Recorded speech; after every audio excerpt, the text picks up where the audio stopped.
नमस्कार, नमस्ते। बिहार दरोगा और मध्य निषेध दरोगा, जी हाँ, की तैयारी कर रहे हैं। तो ये जो ज्योग्राफी एनसीईआरटी का मैं करा रहा हूँ, देखिए एक वीडियो इसके पहले उपलब्ध करा दिया था, एक वीडियो ये है, इसके बाद एक वीडियो और आएगा। क्लास 9th और 10th ज्योग्राफी आपका मोटा मोटी जो है वो कंप्लीट हो जाएगा। यहाँ से बहुत अच्छे संख्या में प्रश्न आएंगे, ऐसे ऐसे प्रश्न आएंगे कि आप बाकी किताब में ढूंढते रहेंगे, नहीं मिलेगा।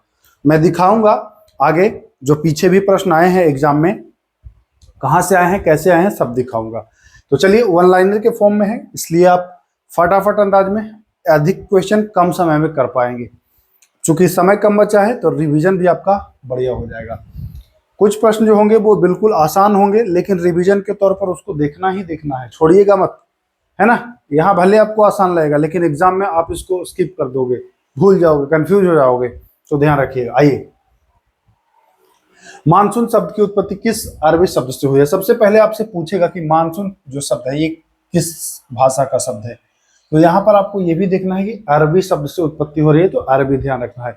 ऑप्शन दे देगा अरबी, फारसी, लैटिन, ऐसे करके दे देगा, तो ये ध्यान रखना है अरबी।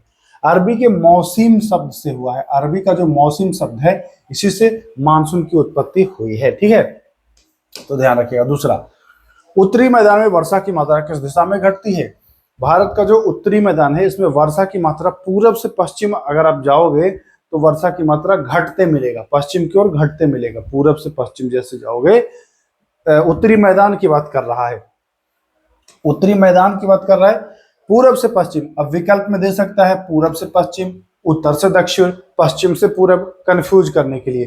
तो आपको ध्यान रखना है कि पूरब से पश्चिम, ऐसे अगर ऐसे जाओगे तो मात्रा घटेगा, तो ये ध्यान रखिएगा। चलिए, किसी भी क्षेत्र में जलवायु को नियंत्रित करने वाले प्रमुख कारक कौन कौन से हैं? जलवायु को कंट्रोल करने वाला कोई एक कारक नहीं है। पहले तो अक्षांश हो जाता है, देशांतर, ऊंचाई, हाइट भी मायने रखता है, वायु दाब भी मायने रखता है, समुद्र से क्या दूरी है ये भी मायने रखता है, महासागरीय धाराएं, उच्चावच भी आपका मायने रखता है। तो ये सारी चीजें हैं, ध्यान रखिएगा। आइए, जब कोई व्यक्ति पृथ्वी की सतह से ऊंचाई की ओर जाता है, देखिए ध्यान समझिएगा, मान के चलिए ये है पृथ्वी का सरफेस, ठीक है, कह रहा है कि पृथ्वी से ऊंचाई पर जाता है, तो मान के चलिए कि अब यहां आ गया, पूरा हवा का लोड है, ज्यादा लोड, भाई ये ज्यादा नीचे है तो गुरुत्वाकर्षण से ज्यादा यहां खींचेगा, ये थोड़ा ऊंचाई पर है तो ये थोड़ा कम ही खींचेगा। तो जितना ऊंचा पर जाएंगे आप उतना कमते जाएगा, ये कम खींच रहा है, ये ज्यादा खींच रहा है।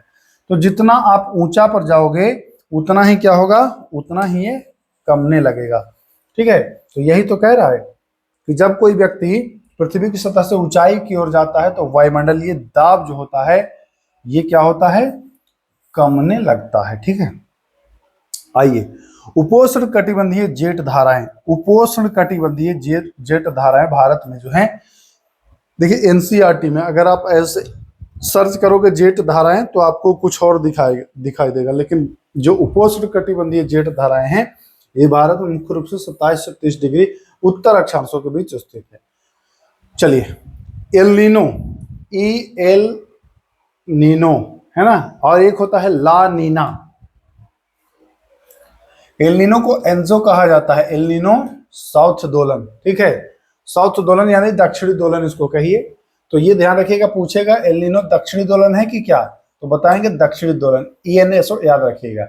एल नीनो है क्या, तो एल नीनो देखिए पेरू की ठंडी जो जलधारा है उसके स्थान पर ये गर्म जलधारा आ जाना, यही एल नीनो है। ठीक इसके विपरीत जो होता है वो ला नीना, तो एल नीनो में गर्म जलधारा है। अब एल नीनो से जो प्रश्न बनता है वो इस प्रकार से बनता है कि एल नीनो से के आने से मछलियों की संख्या पर क्या प्रभाव पड़ता है। तो ये बताइए, ये गर्म जलधारा है, मछली टिकेगा गर्म में, कहेंगे ना, मछली की संख्या कम जाएगी। वहां पर जो मछलियों का चारा है, प्लैंकटन घास, वो भी कम जाएगा। और एल नीनो के आने से सुनिए भारत के तापमान पर भी प्रभाव पड़ता है, भारत में भी कम वर्षा होती है। तो पॉइंट को नोट करिएगा। हालांकि एल नीनो के बारे में पहले भी वीडियो में बता चुका हूं। एल नीनो एक गर्म समुद्री जलधारा है जो पेरू की ठंडी जलधारा के स्थान पर आती है, ठीक है। एल नीनो एक स्पेनिश शब्द है, ये भी आपको ध्यान रखना है। तथा यह एक अस्थायी, यह हमेशा नहीं है, ये अस्थायी है, कभी रहेगा फिर गायब हो जाएगा, 2-3 साल पर आएगा ये। तो ये गर्म जलधारा है। एल नीनो का अर्थ क्या होता है? बेबी क्राइस्ट, क्योंकि यह क्रिसमस के दिन, क्रिसमस जिस दिन होता है उसी के समय, क्रिसमस के समय ही बहना शुरू होता है, इसलिए इसको बेबी क्राइस्ट भी कहा जाता है। यह छोटा बच्चा, यीशु का शिशु, ऐसे भी बोला जाता है इसको।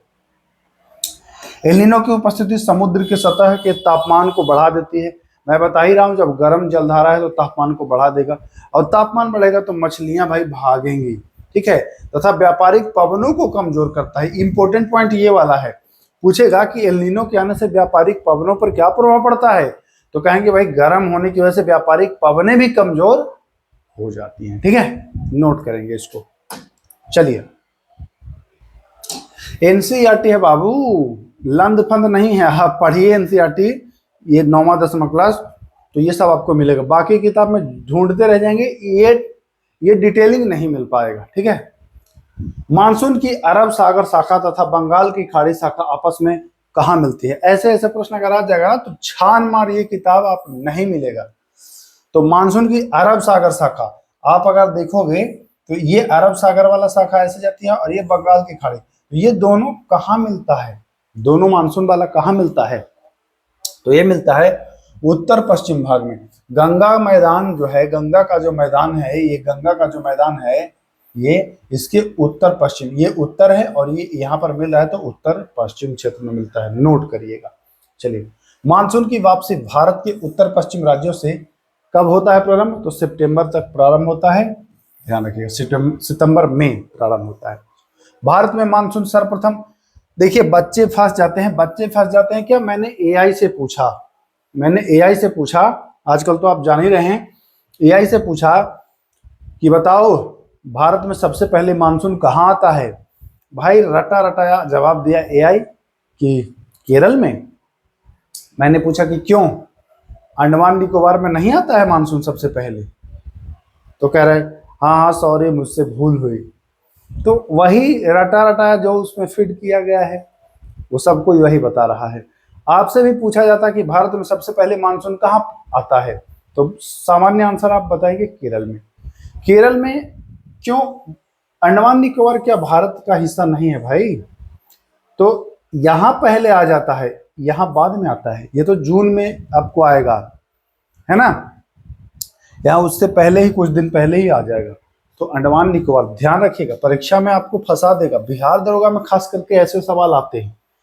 भारत में मानसून सर्वप्रथम अंडमान निकोबार, अगर ये ऑप्शन में न रहे तब आप लगाइए, ठीक है। चलिए, राजस्थान में शीतकालीन वर्षा को स्थानीय तौर पर मावट या महावट, ध्यान रखिएगा, ये पूछ सकता है आपको कि महावट जो है यह ग्रीष्मकालीन वर्षा है या शीतकालीन? तो ध्यान रखिएगा क्या है भैया, शीतकालीन, शीत मतलब जाड़ा वाला, ठीक है। शीतकालीन स्थानीय तौर पर इस वर्षा को महावट या मावट कहते हैं, नोट करिएगा, बहुत इंपॉर्टेंट है सवाल। मैं फिर कह दे रहा हूं मेरे भाई, ये सब आपको एनसीईआरटी में ही मिलेगा, बाकी नीली पीली लाल हरी छानते रह जाएंगे, नहीं मिलेगा उन सब। चलिए, महावट जो है यह रबी की फसल के लिए अत्यंत उपयोगी होती है, ध्यान रखिएगा। ग्रीष्म काल में बैसाख महीने में होने वाली आंधी वर्षा को पश्चिम बंगाल में, चूंकि बैसाख के महीने में है इसलिए काल बैसाखी के नाम से जाना जाता है। काल बैसाखी पूछेगा किस राज्य में, तो बताएंगे पश्चिम बंगाल में। ग्रीष्म, ये ग्रीष्म काल मतलब गर्मी वाला है। ग्रीष्म ऋतु के अंत में कर्नाटक और केरल में पूर्व मानसूनी मतलब मानसून से पूर्व जो वर्षा होती है इसको आम्र वर्षा कहते हैं, क्योंकि ये आम को जल्दी पका देता है, ठीक है, आम को जल्दी पका देता है, इसलिए आम्र वर्षा कहलाता है। आइए, क्वेश्चन कैसा लग रहा है ये बताइएगा। एनसीईआरटी में दम है कि नहीं, है ना? एनसीईआरटी में दम है कि नहीं ये बताइएगा। वाकई में दम है, ऐसे ऐसे प्रश्न मिलते हैं एग्जाम में और या तो एनसीईआरटी में। मैं हमेशा से एनसीईआरटी आपको कराता हूं, चाहे साइंस की बात हो चाहे किसी भी सब्जेक्ट की बात हो।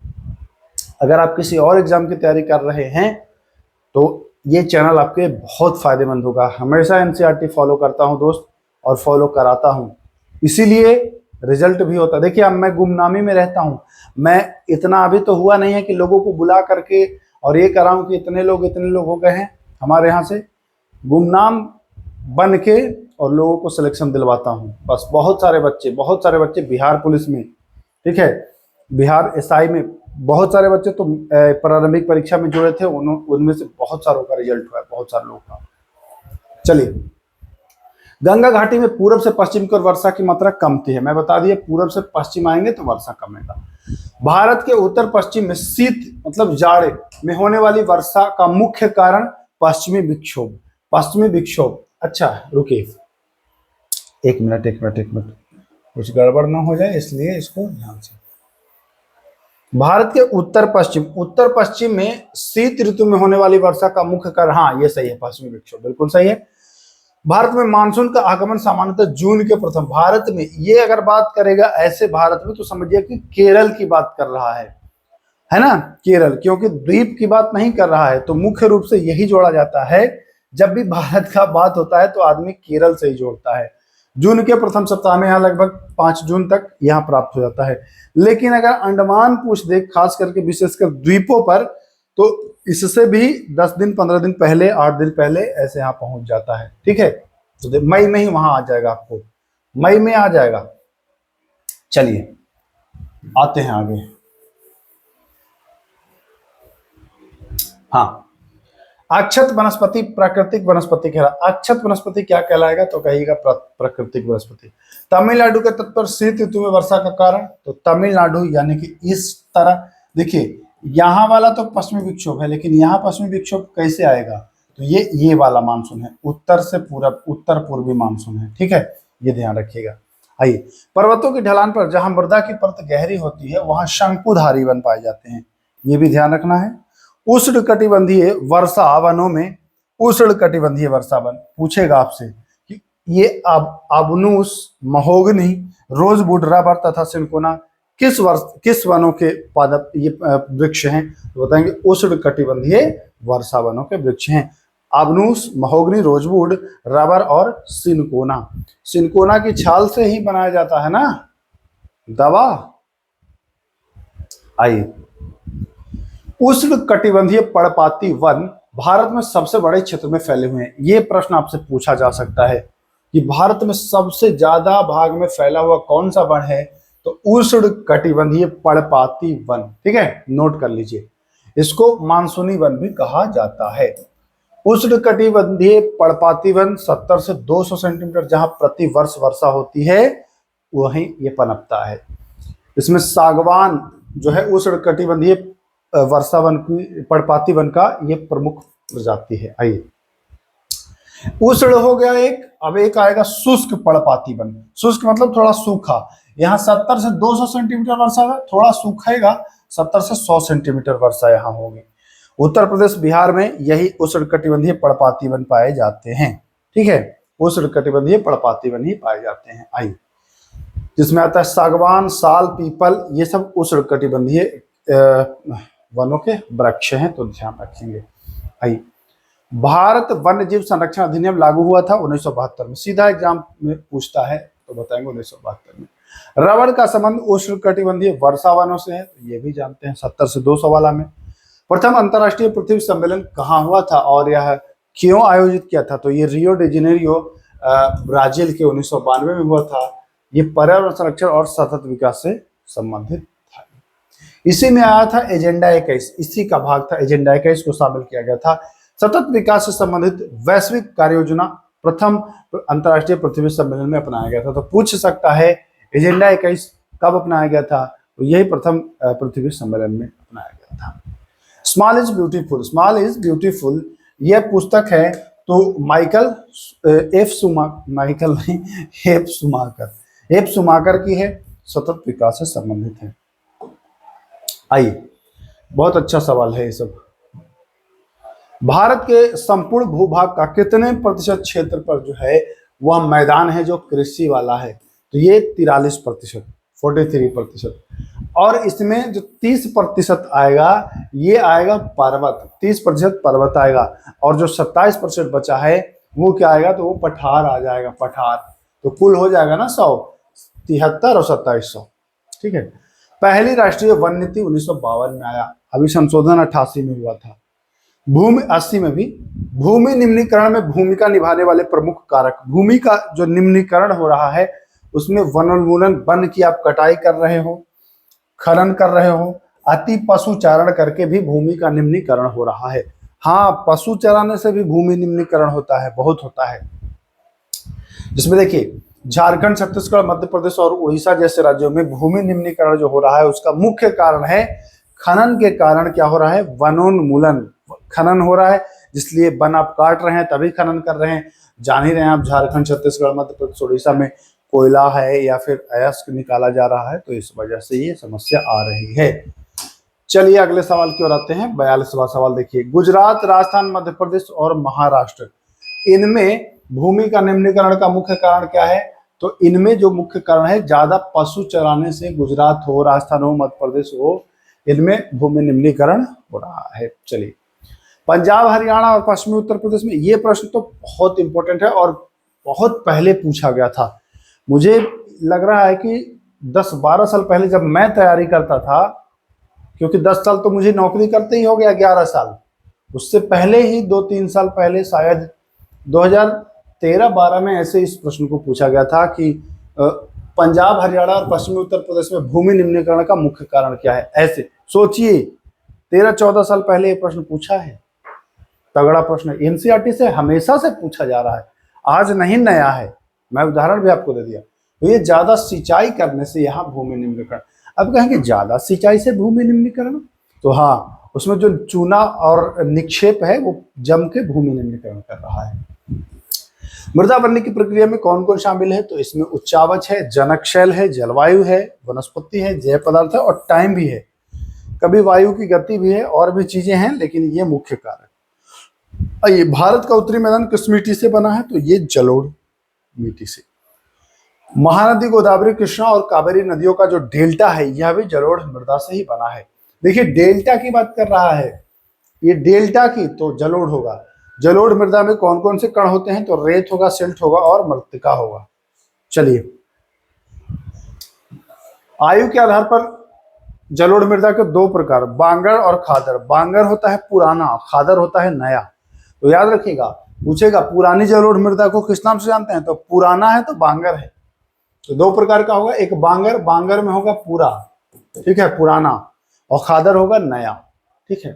पुरानी जलोढ़ मृदा क्या कहलाती है? तो बांगर, नई खादर। ये बहुत इंपॉर्टेंट है, पूछता है ऐसे। किस मृदा में कंकर ग्रंथियों की मात्रा अधिक होती है? कंकर ग्रंथि, कंकर किस में होगा? पुराना जब हो गया तो वो जम जम के कंकर, ऐसे याद करिएगा। अच्छा, ये पुराना है, जम रहा होगा, कंकर बन रहा होगा, बस सीधा हो जाएगा। किस मृदा में कंकर ग्रंथियों की संख्या अधिक होगी? तो ये बांगर, क्योंकि ये पुराना है। किस मृदा में बांगर की तुलना में अधिक महीन कण पाए जाएंगे? महीन कब पाया जाएगा? नया है, खादर है, ये धीरे धीरे पुराना होगा, जम के ये भी कंकड़ बना देगा, तो ये हो जाएगा। जलोढ़ मृदा अत्यधिक उपजाऊ क्यों होती है? जलोढ़ मृदा जो है वो ज्यादा उपजाऊ होती है क्योंकि इसमें पोटास, फास्फोरस और चूना भी प्रचुर मात्रा में पाया जाता है, जो गन्ना, चावल, गेहूं की खेती के लिए उपयुक्त है।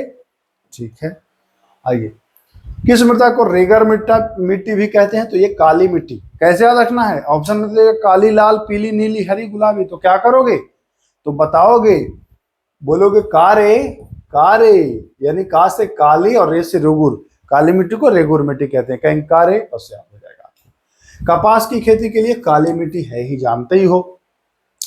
महाराष्ट्र, सौराष्ट्र, मालवा, मध्य प्रदेश और छत्तीसगढ़ के पठार जो हैं ये मुख्यतः काली मृदा से बने हैं। गोदावरी कृष्णा नदी घाटी, देखिए पिछले क्वेश्चन में था कि गोदावरी कृष्णा नदियों के डेल्टा तो था जलोढ़, लेकिन कह रहा है गोदावरी और कृष्णा नदी घाटियों में कौन सी मृदा है? तब होगा काली। ये दोनों याद रखना है। किस मृदा में कैल्शियम कार्बोनेट, मैग्नीशियम, पोटास और चूने जैसे पोषक तत्व प्रचुर होते हैं परंतु फास्फोरस की कमी होती है? वो होती है काली मिट्टी। दक्कन पठार के पूर्वी और दक्षिणी भागों में मुख्यतः कौन सी मिट्टी है? तो ये लाल मिट्टी है। आइए, प्रश्न भर भर के लाया हूं, कोई दिक्कत नहीं है, समय लगेगा तो लगेगा। दक्कन पठार के पूर्वी और दक्षिणी भागों में तो लाल मिट्टी बता ही दिया। उड़ीसा, छत्तीसगढ़, मध्य गंगा मैदान के दक्षिणी छोर पर तथा पश्चिमी घाट के पहाड़ी क्षेत्रों में लेटेराइट मृदा, जहां बारिश हो रही है ना, ज्यादा हो रहा है, यहाँ ध्यान रखिएगा। लेटेराइट शब्द किस भाषा का शब्द है? तो लेटेराइट लैटिन, लेटेराइट लैटिन याद हो जाएगा आपको। भारी वर्षा से अत्यधिक निक्षालन होता है, उसके परिणाम स्वरूप जो मिट्टी बनती है वो मिट्टी बनती है लेटेराइट मिट्टी। लेटेराइट मिट्टी अम्लीय हो जाती है बहुत ज्यादा बारिश से। भारत में मुख्य रूप से किस मृदा क्षेत्र में पर्णपाती एवं सदाबहार वन पाए जाते हैं? भारत की बात कर रहा है तो भारत में जहां वर्षा अधिक हो रही है लेटेराइट मृदा की ओर। यह प्रश्न भी पूछा गया है बिहार दरोगा में, काजू की फसल के लिए उपयुक्त, तो काजू की फसल के लिए लेटेराइट मृदा उपयुक्त है, अच्छा है। उत्खात भूमि किसे कहते हैं? तो उत्खात भूमि है गहरी, गड्ढेदार एवं अनुपयोगी भूमि को उत्खात भूमि कहते हैं। चादर अपर्दन क्या है? जब जल बहाव के कारण, देखिए ये सब इंपॉर्टेंट है, ये सब इंपॉर्टेंट है, ये सब इंपॉर्टेंट है भाई।